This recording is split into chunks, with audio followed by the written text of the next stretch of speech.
En premier, l'équipe qui s'occupe cette année avec la boxe, il y a juste...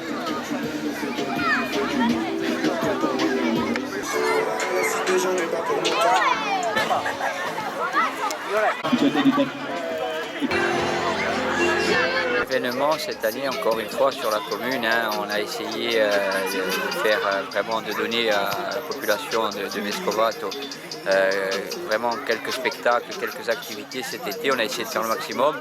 On a eu bien sûr cet été, comme depuis quelques années, le renfort de l'association WeSquad, des jeunes de Vescovato, que je tiens ici à féliciter pour leur implication sur la commune et qui eux aussi organisent pas mal de manifestations sur la commune.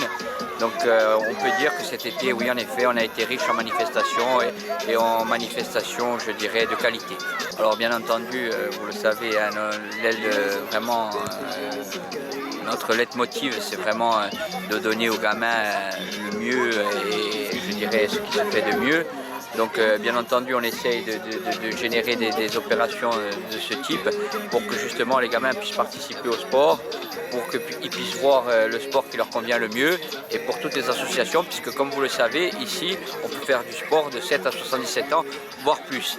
Donc aujourd'hui c'est très important ce genre de manifestation et surtout ce qui est très important c'est de pouvoir créer toutes ces rencontres intergénérationnelles, de créer du lien et de tisser du lien entre la commune, les communes voisines, l'intercommunalité et notre territoire. Allez, comme je disais juste après le judo. Si vous voulez, le club est morcelé en plusieurs catégories. Il y a des U13, U12 qui sont ensemble avec 2 éducateurs. U11, U10, ils sont ensemble aussi avec 2 éducateurs. U8, U9, ils sont 6 éducateurs, puisque c'est le gros contingent. U6, U7, il y a 4 éducateurs.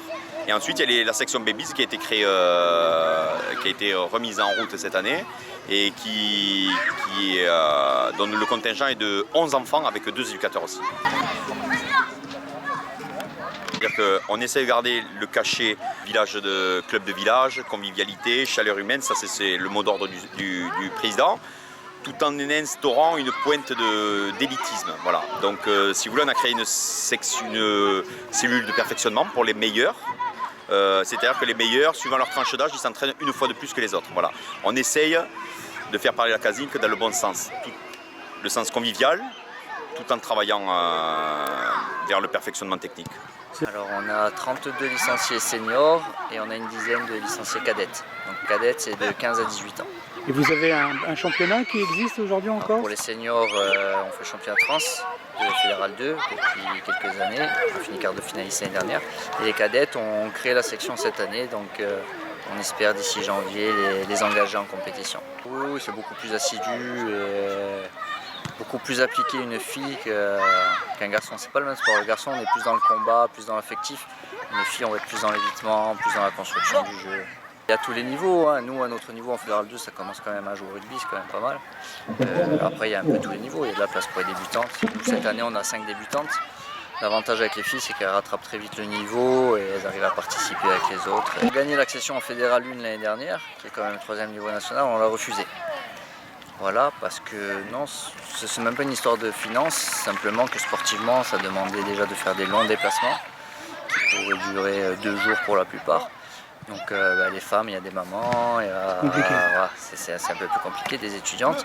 Mais c'est surtout qu'on est plus dans un projet de développement et de pérenniser le rugby féminin plutôt que de dire bon bah c'est cool, on a monté en Fédéral 1, on prend 80 points tous les dimanches et puis au bout de 3 mois il n'y a plus personne parce que c'est trop compliqué.